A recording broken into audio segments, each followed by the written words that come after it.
اس کو بھی ختم کرنے کے لیے اگر پوپ یا کارڈینل یا اس کے کسی نمائندے کے سامنے جا کر اعتراف گناہ کر لو اور کچھ اس کی مٹھی گرم کرو، کچھ ہدیہ پیش کرو، تو توبہ نامہ، معافی نامہ تمہیں دے دیا جائے گا، اور وہ جو چیز ہے وہ تمہارے لیے سند ہے کہ کوئی تم سے پاسپورٹ تمہارے گناہ کے نہیں۔ پھر ان کی قیمتیں تھی، ان کے لیے بڑی بڑی جو ہے ہدیے مقرر کیے گئے۔ تیسری چیز، بائبل کا اول تو یہ کہ مفہوم جو ہے وہ کوئی سند نہیں، اس لیے کہ بائبل ہانٹ کر رہی تھی، اولڈ ٹیسٹمنٹ بھی ہے، یہ حضرت مسیح کی یہ 4 انجیلیں بھی ہیں، یہ تعلیم کچھ اور ہے، لہذا بائبل جو ہے وہ سند نہیں ہے۔ سند پوپ کا جو ہے فرمان، وہ سند، بائبل کی شرح کرنے کی، بائبل کی طرف سے کوئی دلیل لانے کی کسی کو کوئی حق حاصل نہیں۔ یہ جبر تھا، یہ تشدد تھا یورپ میں، یہ وہ دور تھا جبکہ اسلام پھیل رہا تھا۔ میں نے اس لیے آپ سے کہا تھا، نوٹ کرایا آپ کو، 529 میں جسٹینین کا یہ فرمان، 571 میں حضور کی ولادت ہو رہی ہے، وہی صدی ہے، اور 630 کے آس پاس، بلکہ 629 کے آس پاس سلطنت روما کے ساتھ مسلمانوں کا ٹکراؤ شروع ہوا۔ تو یہ تاریخی ان کو ریلیشن جو ہے ذہن میں رکھیے۔ جس وقت مسلمان آئے اور 200-300 برس جو ان کے عروج کے ہیں، اس وقت آپ کو معلوم ہے کہ تقریباً 6 صدیاں ہو چکی تھی کہ یورپ بالکل جس کو کہا جاتا ہے ڈارک ایجز، انتہائی تاریخی مذہبی جبر اور استبداد، اس کے سوا کچھ نہیں۔ اور ملاؤں کی حکومت جسے آپ کہیں گے، جسے آج کل کی اصطلاح میں کہا جائے گا، وہ جس کو چاہے جو چاہے سزا دے دے، پوپ کو اختیار حاصل ہے۔ کسی کے بارے میں ذرا جیسے بعض اوقات خبریں سچی ہیں یا جھوٹی، لیکن میں مثال دے رہا ہوں، جیسے خبریں آتی رہی ہیں ایران کے بارے میں کہ کہیں اگر معلوم ہو گیا تو پاسداران انقلاب پہنچے اور سمری ٹرائل اور فوراً ختم کیا آدمی کو۔ اس قسم سے انکوزیشن رپورٹ جو ہے وہ کورٹ وہاں قائم ہوئی، اور یوں سمجھیے کہ لاکھوں افراد تحت کیے گئے، زندہ جلائے گئے۔ لیکن اس کے بعد جب عالم اسلام میں وہ روشنی پھیلی، اور خاص طور پر بنو عباس کے زمانے میں، اب بھاگ بھاگ کر وہاں جو بھی تھے فلسفے کے اور سائنس کے کوئی دلچسپی رکھنے والے، وہ بھاگ کر عالم اسلام میں آ گئے۔ یہاں اب وہ کتابیں جو ہے ان کے ترجمے ہوئے، خاص طور پر مامون اور ہارون الرشید کے زمانے کے اندر یہ علم جو ہے ہندوستان سے بھی لیا، یونان سے بھی لیا مسلمانوں نے، اور اس کے بعد یہ غرناطہ اور قرطبہ کی یونیورسٹیوں کے ذریعے سے اس علم نے پینیٹریٹ کیا ہے دوبارہ یورپ میں۔ دیکھیے سرکل کیسے بنا ہے، یونان کا علم آیا ہے پہلے عالم اسلام میں، مڈل ایسٹ میں، اور پھر ادھر سے ہو کر چکر کھا کر اور اسپین کی یونیورسٹیوں کے ذریعے سے یورپ میں انٹروڈیوس ہوا ہے۔ اس وقت پھر اصلاح مذہب کی تحریک شروع ہوئی، اور ساتھ ہی تحریک احیاء العلوم رینیسنس، اس کے نتیجے میں وہاں بیداری پیدا ہوئی۔ لیکن یہ بیداری اب آپ نوٹ کر لیجئے، ایک تو پروٹیسٹنٹ مذہب پیدا ہوا اور کئی سو برس تک تصادم رہا کیتھولکس کے اندر اور پروٹیسٹنٹس میں۔ پورے اسلام کی تاریخ میں کبھی اتنے خونی فسادات نہیں ہوئے ہیں، کبھی بھی شیعہ سنی فساد بھی کبھی اتنا نہیں ہوا جتنا کہ کئی سو برس تک رومن کیتھولکس اور پروٹیسٹنٹس کے مابین یورپ میں ہوتا رہا۔ بلکہ اس میں تو ایسے ایسے واقعات آتے ہیں کہ لگ بھگ 10 لاکھ افراد جو ہیں وہ ختم ہوئے ہیں۔ یہ آپس کا تصادم جو تھا، پروٹیسٹنٹ مذہب جو پیدا ہوا اصلاح مذہب کی تحریک کے ذریعے سے، اور وہ رومن کیتھولک پاپائیت والا نظام، ان کے درمیان جو تصادم ہوا، 10 لاکھ کی تعداد بتائی جاتی ہے کہ آدمی مارے گئے۔ بلکہ فرانس کا ایک شہر ہے، وہاں تو 19 دن تک مسلسل قتل عام کیا گیا پروٹیسٹنٹس کا، اور وہاں حاملہ عورتوں کے جو ہے پیٹ چاک کر کے بچے نکال کر ان کو بھی جو ہے ختم کیا گیا۔ یہ سارا ظلم جو ہے وہاں ہوا ہے، تصادم ہوا ہے۔ اس کے نتیجے میں آپ خود سوچئے کہ کس قدر نفرت پیدا ہوئی عوام کے اندر مذہب سے۔ اس کے ساتھ ہی اب وہ علم شروع ہوا، سائنس شروع ہوئی، لہذا علم اور سائنس دونوں کی جڑ میں مذہب سے شدید نفرت پیدا ہوئی۔ یہ ہے وہ سبب کہ جس نے یہاں سے راستے علیحدہ کر دیے۔ اور مذہب چونکہ جبر کرتا ہے، مذہب چونکہ عقل کے اوپر بیڑیاں بٹھاتا ہے، پہرے بٹھاتا ہے، بیڑیاں ڈالتا ہے، اور مذہب چونکہ تشدد کرتا ہے، لہذا مذہب کے خلاف ایک نفرت، ایک ریئیکشن، یہ ہے اس ساری سائنسی ارتقاء اور سائنٹیفک اور ٹیکنالوجیکل جو ڈیولپمنٹ ہوئی ہے، اس کی جڑ میں مذہب سے نفرت جو ہے اس کے بیج بو دیے گئے۔ اور یہ 200-250-300 سال میں اب یہ جو تناور درخت بن کر آیا ہے کہ ایک طرف سائنس کی ترقی، ٹیکنالوجی کی ترقی آسمان کو چھو رہی، آج انسان چاند کے اوپر تو انسان کے قدم جو ہے پہنچ چکے ہیں، اور آپ کا ایک راکٹ جو ہے وہ پورے تمام سیارے جو ہیں جو ہمارے سولر سسٹم کے ہیں ان سب کا چکر لگا کر اور وہ اس سے باہر چلا گیا ہے، خلا کے اندر کہاں گیا کچھ پتا نہیں۔ لیکن یہ کہ تقریباً یوں سمجھیے کہ 77 کا چلا ہوا وہ، اور 12 برس تک اس نے سفر طے کیا ہے، کم سے کم سولر سسٹم کا جو ہے اس نے پورا جو ہے احاطہ کیا۔ اور جو میں نے آپ کو وہ احادیث سنائی، ان کے حوالے سے بات کیا سمجھ میں آئی کہ یہ سائنٹیفک، ساری کی ساری سائنٹیفک ڈیولپمنٹ، یہ ٹیکنالوجیکل ڈیولپمنٹ، لیکن چونکہ اس کے ساتھ مذہب کا انکار ہے، خدا پر ایمان نہیں ہے، آخرت کا یقین نہیں، روح کا گویا کہ انکار، روحانیت تو بہت دور کی بات ہے، روح کا بھی انکار۔ نتیجہ یہ ہے کہ ان دونوں چیزوں کے مابین وہ گیپ، جسے میں نے کہا تھا ایپالنگ گیپ، ایک بہت بڑا گیپ ہے جو پیدا ہو چکا ہے۔ اب میں حدیث آپ کو سنا رہا ہوں بخاری شریف میں جو روایت ہے حضور نے فرمایا کہ دجال کے ماتھے پر لکھا ہوا ہوگا کافارا کفر. الفاظ یہ ہے انہو مکتوب بین عینیہ کافارا علیحدہ علیحدہ یقرأہ کل مومن کاتب و غیر کاتب. وہ اس طرح نمایاں لکھا ہوا ہوگا کہ ہر شخص اسے پڑھ لے گا، چاہے وہ لکھنے والا ہو چاہے نہ ہو، لکھا پڑھا ہو چاہے نہ ہو. یعنی اس تہذیب کی پیشانی پر کفر لکھا ہوا، مذہب سے دشمنی، مذہب سے بغض، مذہب سے دوری، مذہب کی ہر چیز کی طرف. آج جو ایک ورلڈ سویلائزیشن ہے، ایک عالمی تہذیب ہے جس کا کہ غلبہ ہے ہمارے اس پورے گلوب پر، اس میں 3 چیزوں کے مقابلے میں 3 چیزوں کی اہمیت ہے. خدا کی اہمیت نہیں ہے، ہوگا ہم انکار بھی نہیں کرتے لیکن ہم جانتے بھی نہیں کہ ہے کہ نہیں. ہاں اہمیت کائنات کی، غور کرو، کائنات کے قوانین کو سمجھو، ایکسپلائٹ کرو، قوت جو ہے نیچر کی قوت اس کو مسخر کرو، اس کو استعمال کرو. ہوگا خدا ہے یا نہیں ہے چھوڑو اس بحث کو. اصل اہمیت جو ہے وہ قائم. اسی طرح اصل اہمیت اس جسم کی مادے کی ہے. روح ہوگی کوئی شے ہمیں نہیں پتا، نہ ہم دیکھ سکتے ہیں نہ ہم اسے چھو سکتے ہیں نہ چکھ سکتے ہیں، ہوگی. لیکن یہ کہ اصل جو ہے اہمیت وہ مادے کی اور جسم کی، اس کے فکر کرو. اسی طریقے سے حیات دنیاوی، اصل سے حیات دنیاوی، اس کو بناؤ سنوارو، بہتر سے بہتر زندگی گزارو، ویلفیئر اسٹیٹ ہو، بہت ہی عمدہ ماحول ہو اور ہر چیز کو، لیکن حیات اخروی ہوگی. اب تو آرام سے گزرتی ہے، آخرت کی خبر خدا جانے ہے یا نہیں ہے، اس سے ہمیں کوئی بحث نہیں. 3 چیزوں کے مقابلے میں 3 چیزوں کی اہمیت، یا یوں کہیے کہ 3 چیزوں کے مقابلے میں مقابل کی 3 چیزوں کو بالکل غیر اہم، اس کی طرف تو توجہ کا ارتکاز کائنات پر ہے، ذات باری تعالیٰ پر. ذات و صفات باری تعالیٰ ایک صرف علمی موضوع ہے، اصل توجہ کی شے کائنات. روح ہوگی کوئی شے، اصل شے جسم ہے اور مادہ. حیات اخروی ہمیں نہیں پتا، کسی نے واپس آ کر خبر نہیں دی مرنے کے بعد، لہذا ہم نہیں کہہ سکتے ہے کہ نہیں. البتہ یہ کہ حیات دنیا کی جو ہے اس کو مضبوطی کے ساتھ تھامو. ڈاکٹر اسرار احمد صاحب کے بیانات کے لیے چینل کو سبسکرائب کریں، ویڈیو کو لائک کریں اور ہمارے اس یوٹیوب چینل احادیث نبی کو ضرور سبسکرائب کریں. اگلی ویڈیو تک ہمیں دی اجازت، اللہ یہ حافظ. وجہ ہے. اور آج انسان جہاں کھڑا ہے غور کیجئے، انتہائی ہولناک جنگ جو ہے وہ اس کے سر پر ایک خطرے کے طور پر مسلط ہے. 2 جنگیں اس ایک صدی میں ایسی ہو چکی ہیں جنہیں اپنے ورلڈ وار 1 اور ورلڈ وار 2 اتنے بڑے پیمانے پر قتل و غارت دنیا میں پہلے کبھی نہیں. اس لیے کہ پہلے فوجوں کی جنگیں ہوتی تھی، آبادیوں پر جا کر کہیں کوئی قتل عام ہو گیا ورنہ یہ کہ قبضہ لیا. پہلے وہ کسی اور کی ریت سے اب کسی اور کی ریت کو آیا. بابر آیا، اس نے پانی پت کے میدان کے اندر ابراہیم لودھی کو شکست دی. دلی میں آ کر اس نے کسی کا خون نہیں بہایا، بس وہ آ کے تخت پر قابل ہو گئے. کہیں ہوئے ہیں کتنے، یا پھر عذاب الہی آتے رہے ہیں کہ رسولوں کے انکار کی سزا کے طور پر قوم نسیہ منسیہ کی گئی ہے. لیکن جنگیں جو دنیا میں ہوتی تھی، وہ جنگوں کا معاملہ جو ہے وہ اس طرح کا ہوتا، وہ فوجوں کے درمیان ٹکراؤ ہوتا تھا. میدان جنگ میں پشتوں کے پشتے لگتے تھے، لیکن اس کے بعد نہیں ہو گیا. کہیں کسی نے بہت غصہ نکال دیا. لیکن اس صدی میں اب جو جنگیں ہوئی ہیں اس سے تو ملک کے ملک آبادیاں ختم ہوئی. اور جو تیسری جنگ ہوگی یہ جان لیجیے، آخر انسان کب تک اسے ٹالے گا. رشیا کے بارے میں یہ سمجھنا کہ وہ پیچھے ہٹ گیا ہے، پسپائی اختیار کر لی، اس نے بہت بڑی حماقت ہے. وہ در حقیقت اب ڈپلومیسی کی راہ سے سپریمیسی چاہتا ہے، لہذا تصادم تو ہو سکتا ہے. مولانا منازل حسن گیلانی رحمۃ اللہ علیہ کے خیالات جو ہے وہ مجھے اس سورہ کہف کے ابتدائی آیات کے ضمن میں مجھے ان سے اتفاق ہے اور بہت سی چیزیں ان سے ماخوذ ہیں. اسی طریقے سے جو حدیث اب میں آپ کو بتا رہا ہوں میرے سامنے اس کا متن نہیں ہے. مولانا حامد میاں رحمۃ اللہ علیہ انہوں نے مجھے یہ بتایا تھا کہ جو میں نے جمع کیے ہیں حالات و واقعات، قیامت سے پہلے جو حالات و واقعات پیش آنے والے ہیں جن کی پیشین گوئی حدیث میں ہے، ان سے معلوم ہوتا ہے کہ ایک بہت بڑی خوفناک جنگ، اتنی بڑی خوفناک جنگ. اور ان کے الفاظ یہ ہے کہ اس میں دونوں فریق جو ہوں گے ان میں بڑی تعداد عیسائیوں کی ہوگی، ادھر بھی ادھر بھی. ایک طرف البتہ عیسائیوں کے ساتھ مسلمان بھی ہوں گے، یہودی بھی ہوں گے، اور دوسری طرف خالص عیسائی طاقت. اور ان کے درمیان اتنی خوفناک جنگ ہوگی. الفاظ ان کے یہ ہے اس حدیث کے جو انہوں نے مجھے بتائے کہ ایک پرندہ سینکڑوں میل تک پرواز کرے گا اور اسے سوائے لاشوں کے اور کچھ نظر نہیں. آپ تصور کیجئے اگر ایٹمک وار ہو جاتی تو یہی ہوگا، تہس نہس ہو جائے گا، وہاں ختم ہو کر رہ جائے گی. اور یہ چیز جو ہے یہ بہرحال یہ جتنا کچھ فائل اپ کیا گیا ہے، یہ ڈسٹرکٹیو فورس سائنس کی یوں سمجھیے کہ معراج اب یہی ہے. اب تو سٹار وارز کی باتیں ہو رہی ہیں کہ صرف زمین پر نہیں، باہر بھی یہ جنگیں ہمیں لڑنی پڑے گی. لیکن یہ کہ اس کا کیا حال ہوگا. امریکہ میں ایک پکچر تیار کی گئی تھی، دی ڈے آفٹر غالباً اس کا نام ہے.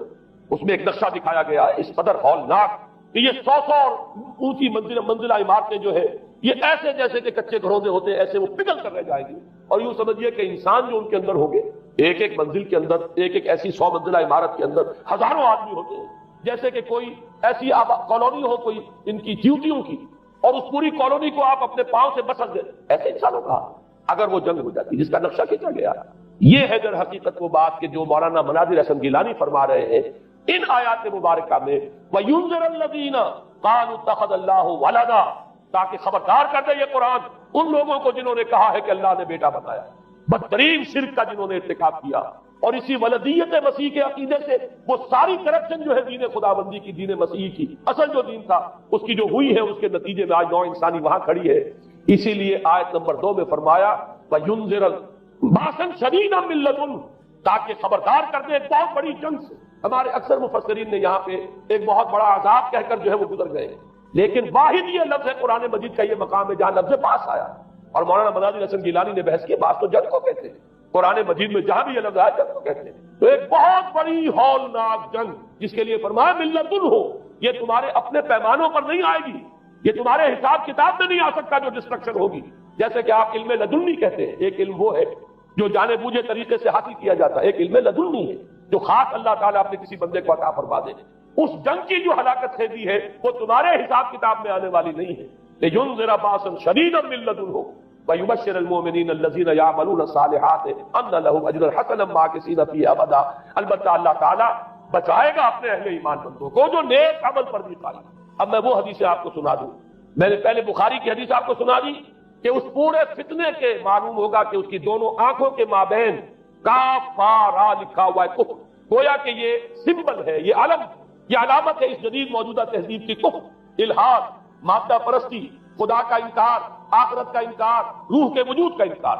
اس کے بعد فرمایا یہ ابو داؤد کی روایت ہے، فواللہ ہے تو خدا کی قسم وہ وقت جب آئے گا، ان الرجل لیاتی ہے وہو یحسب انہ مومن، ایک شخص حاضر ہوگا اس کے پاس، دجال کے پاس، اور وہ شخص اپنے آپ کو مومن سمجھتا ہوگا کہ مومن ہے، فَيَتَّبِعُهُ بِمَا يُبْعَثُ بِهِ الشُّبْهَاتِ، لیکن جو شبہات اس فتنے کی وجہ سے اس کے اندر پیدا ہو جائیں گے اس کی وجہ سے وہ بھی اسی کی پیروی کرے۔ آج آپ عالم اسلام کا نقشہ دیکھ لیجیے، ذہنوں کے اندر جو شبہات ہیں، ایمان کے بارے میں یقین کی کیفیت کتنوں کو حاصل ہے، وہی ساری ہماری بھی ویلیوز ہیں، وہی مادی تہذیب جو ہے آج ہم بھی اسی کے پیروکار ہیں، سمجھتے ہیں اپنے آپ کو مسلمان، سمجھتے ہیں مومن، لیکن ذرا تجزیہ کیجیے۔ اسی کو میں نے اپنے اس کتاب کے میں اسلام کی نشست ثانیہ میں تفصیل سے واضح کیا کہ در حقیقت رگوں پے میں سراج کر گئی یہ تہذیب، بظاہر جو ہے نظر آتا ہے جیسے روئے ارضی پر، زمین کے اوپر تو آپ کو کہیں اونچائی نظر آ جائے گی، کہیں نیچائی نظر آ جائے گی، کہیں پانی ہے کہیں خشکی ہے، ذرا اوپر چلے جائیں تو ہوا ہے، ہوا کا غلاف پورے ارضی کو اپنے اندر لیے ہوئے۔ یہی حال ہے ہر ملک میں آپ چلے جائیں، نیچے کے لوگوں میں کچھ مذہب نظر آ جائے گا تھوڑا بہت۔ ہندوستان میں بھی اگر کوئی مندروں میں جاتا تو گھٹیا آدمی جاتے ہیں، بیچارے نیچ لوگ جاتے ہیں، بڑا لوگ آدمی کوئی نہیں جاتا۔ ہمارے ہاں بھی جا کے ہوتے ہیں مساجد میں سفارا تو غریب، پردہ رکھتے ہیں اگر کوئی تمہارا تو غریب۔ شہروں میں ایک کاروباری طبقہ ضرور ایسا ہے جو نماز روزے کے ساتھ اس کا ایک شوق ہے، لیکن آپ جا کے دیکھ لیجیے دیہات کے اندر کیا حال ہے، تو معلوم یہ ہوا کہ نیچے تو شاید کچھ نہ کچھ فرق ہے، یہ مسلمان ملک ہے، یہ ہندو ملک ہے، یہ فلاں ملک ہے، یہ بدھ مت کا ملک ہے، لیکن اوپر چلے جائیں یعنی ہر ملک کے اوپر جو ایلیٹ ہے، جو اعلیٰ تعلیم یافتہ، جو آپ کی ملٹری اور سول بیوروکریسی ہے ٹاپ کی، وہ تو ایک ہی رنگ میں رنگے ہوئے، ان کا لباس وہی، ان کا رہن سہن وہی، ان کا تمدن وہی، نام کا فرق اگر نہ ہو تو پتہ نہیں چلے گا یہ مسلمان ہے کہ ہندو ہے کہ سکھ ہے، پر پتہ چلے گا بی پی سنگھ نام ہے تو پتہ چلے گا کہ ہندو ہے، لیکن یہ کہ باقی اس کی وضاحت، اس کا لباس، اس کا اٹھنا بیٹھنا، آپ کے ہاں یہ تو کچھ عوامی دور میں آ کے کرتا شلوار جو ہے وہ آئی ہے، لیکن وہ بھی اندرون ملک ہوتی ہے، باہر جا کر ہمارے اپنے لوگوں کے جو لباس ہوتے ہیں آپ کو دیکھیے کہاں فرق معلوم ہو جائے گا کہ کون مسلمان ہے اور کون ہندو اور کون پارسی ہے اور کون عیسائی۔ تو معلوم یہ ہوا کہ اوپر ایک ہی گلوبل سویلائزیشن ہے جس کا دور ہو رہا ہے، اور اس سویلائزیشن کے ماتھے پر لکھا ہوا ہے کافارا، اس میں وہ ایمان نہیں ہے، اس میں الحاد ہے، مادہ پرستی ہے، کفر۔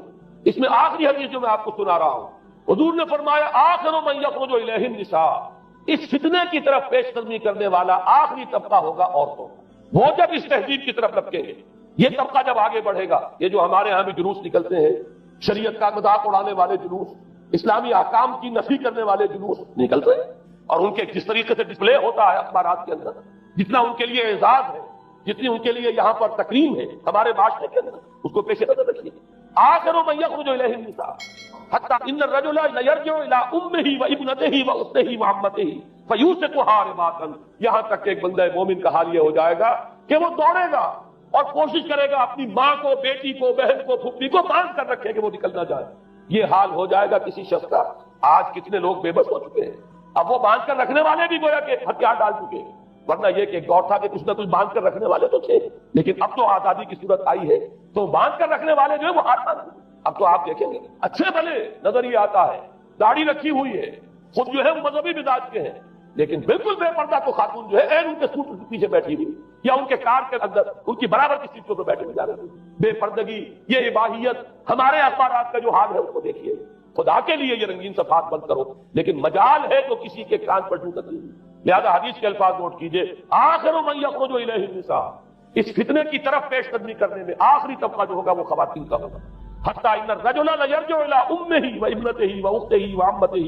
یہاں تک کہ آدمی دوڑے گا، پکڑے گا اپنی ماں کو، اپنی بیٹی کو، اپنی بہن کو، اپنی پھپھی کو، اور اسے باندھ کے ہی کوشش کرے گا کہ کہیں وہ اس طریقے سے اس دجالی فتنے کے اندر جو ہے وہ اسی کی پیروی کے اندر گھر سے نہ نکل جائے. یہ ہے وہ فتنہ جس کی لپیٹ میں اس وقت پوری دنیا آئی. اب نوٹ کیجئے اس فتنے کے لیے اب میں چند باتیں اور کہہ رہا ہوں. لغوی بحث کیا ہے؟ دجال کسے کہتے ہیں؟ یہ بنا ہے لفظ دجل سے. دجل اور فریب یہ ہماری زبان میں بھی مستعمل. دجل اور فریب دھوکہ دینے والی سے، ملمہ، حقیقت کچھ اور اوپر کچھ اور پردہ ڈال دیا گیا، یہ دجل.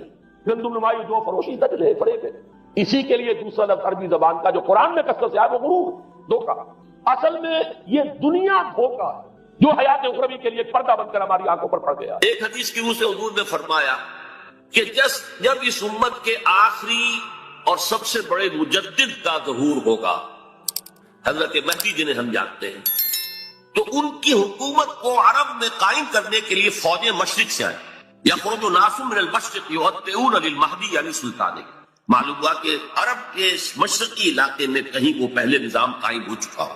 ایک اور حدیث میں آتا ہے کہ جس میں گویا کہ پیشین گوئی ہے کہ یروشلم مسلمانوں کے ہاتھوں سے نکلا ہوا ہوگا اس وقت جیسے کہ آج ہے. حدیث کے الفاظ یہ ہیں کہ یخرج من خراسان رایات اسود لا یردها شیء حتی تنصب بإیلیا.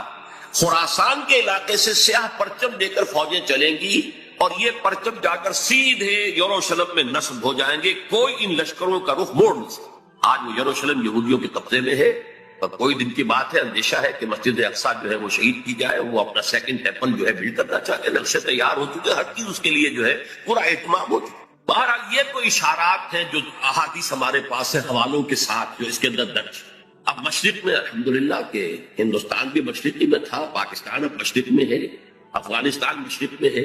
خراسان کا لفظ آیا ہے تو خراسان جو ہے حضور کے زمانے میں ایک بہت بڑے علاقے کا نام تھا جس کا یوں سمجھیے کہ نیوکلیس تو موجودہ افغانستان تھا. کچھ علاقہ پاکستان کا بھی اس میں شامل تھا جو مالاکنڈ ڈویژن ہے پاکستان کا شمالی، جہاں وہ شریعت کی تحریکیں چلتی رہتی ہیں اور بڑا وہاں پر جو ہے ہنگامہ بھی رہا. اور یہ تھوڑا سا علاقہ ایران کا بھی شامل تھا جو اب بھی خراسان کے پروونس کی حیثیت سے وہ جانا جاتا ہے. اور پھر یہ کہ یہ ترکی ریاستیں بھی اس کے اندر شامل تھی. یہ خراسان اس کے بارے میں فرمایا کہ وہاں سے پہنچے جائیں. اس کے علاوہ ایک حدیث کوئی ہے کہ جس کا حوالہ مجھے نہیں مل سکا، لیکن یہ کہ علامہ اقبال نے چونکہ اس کا اشارہ کیا ہے کہ میرے وطن کو آئی ٹھنڈی ہوا جہاں سے، میرا وطن وہی ہے، میرا وطن وہی.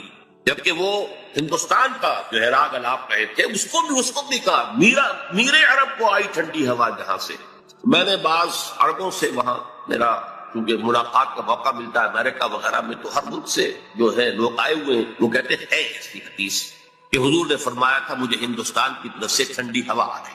بہرحال لیکن اس کا چونکہ حوالہ نہیں ملا ہے تو میں نے صرف یہ کہ علامہ اقبال کے شعر کے حوالے سے تو معلوم ہوتا ہے کہ اس مشرقی خطے کے اندر وہ نظام پہلے قائم ہوگا اور پھر یہاں سے وہ پھیلے گا.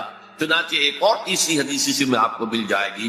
حضور نے فرمایا میری امت کے 2 لشکر وہ ہیں کہ جن کو اللہ تعالیٰ نے پیش کی طور پر جو بھی ان میں شریک ہوگا جہنم کی آگ سے چھٹکارے کا پروانہ دے دیا. عصابتان من امتی احرمہم اللہ من النار. ایک وہ ہوگا جو ہندوستان پر حملہ آور ہوگا، دوسرا وہ ہوگا کہ جو دجال کے ساتھ جنگ کرنے کے لیے حضرت مسیح کے پاس پہنچے گا، حضرت مسیح کے ساتھ دینے کے لیے. اب اس سے بھی گمان یہی ہوتا کہ یہی خراسان کا علاقہ، یہ افغانستان، اس کے ساتھ ملحق پاکستان، یہاں سے ظاہر بات ہے کہ پھر ہمیں ہندوستان کو بھی فتح کرنا ہوگا. یہ دارالاسلام رہا ہے. تو گویا کہ ایک حدیث میں 2 لشکروں کا ذکر جمع کرنا جو ہے اشارہ کر رہا ہے کہ یہ اس دور سے متعلق ہے. ورنہ یہ کہ ہندوستان پر تو بہت سے لشکر آئے ہیں، محمود غزنوی بھی آئے ہیں، ان کے حملے ہوئے ہیں، محمد غوری بھی آئے، سب سے پہلے محمد ابن قاسم آئے ہیں، یہ تو بہت لوگ آئے.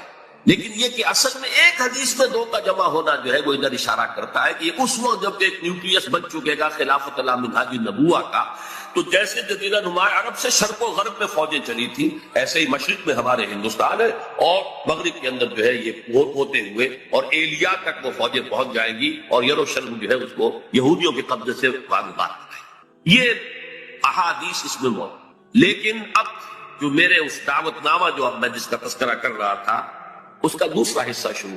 ادھر پاکستان اسی مقصد سے حاصل کیا گیا تھا کہ یہاں اسلامی نظام یعنی خلافت قائم کی جائے، لیکن ہم اپنی بدعمالیوں کے باعث تاحال مخالف سمت میں سفر کر رہے ہیں، اور اب حالات بتا رہے ہیں کہ تخت یا تختہ کے مصداق یا یہاں خلافت قائم ہوگی، اور یہ عالمی خلافت کا نقطۂ آغاز بنے گا، یا پھر یہ ملک ختم ہوگا۔ گویا اب معاملہ دوڑو زمانہ چال قیامت کی چل گیا والا ہے، اور فوری طور پر قبر کسنی لازم۔